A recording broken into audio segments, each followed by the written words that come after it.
Nasawi ang isang batang lalaki sa Samar matapos ma-delay ang ambulansyang mag-aatid sana sa kanya sa isang ospital sa Leyte. 4 na oras daw naghintay ang pasyente. Narito ang Frontline Report.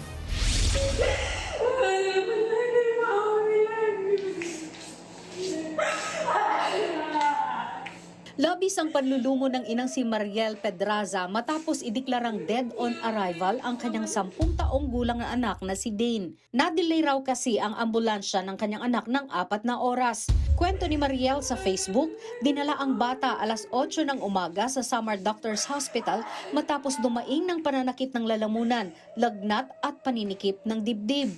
Pagdating sa ospital, pina-intubate agad ang kanyang anak dahil hirap na itong huminga.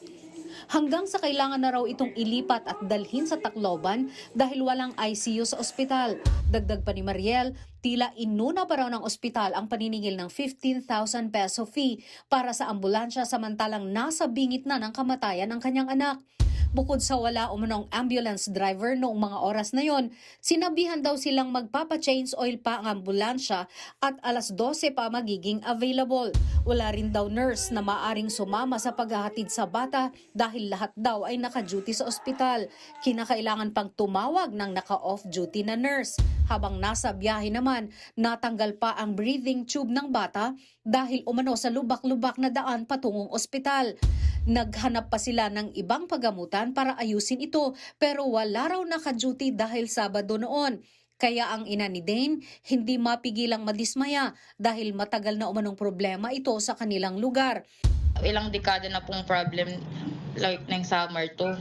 Ilang buhay pa ba ang mamamatay dahil lang wala kaming maayos na facility.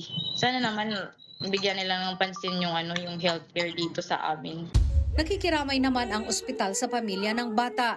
Pero nilinaw nila sa isang pahayag na bagamat standard ang 15,000 pesos bilang transport service fee, hindi raw nila ne-require na magbayad muna ang pamilya bago ihatid ang pasyente. Hindi naman sinabi sa pahayag ang issue tungkol sa kakulangan ng ambulance driver at nurse. Sa ngayon, nakaburol pa rin ang bata. Nagbabalita mula sa Frontline, Margie Bentulan, News 5. Mga kapatid, Julius Babaw po. Para sa komprehensibo at makabuluhang balitaan at talakayan, mag-follow at mag-subscribe na sa social media pages ng News 5.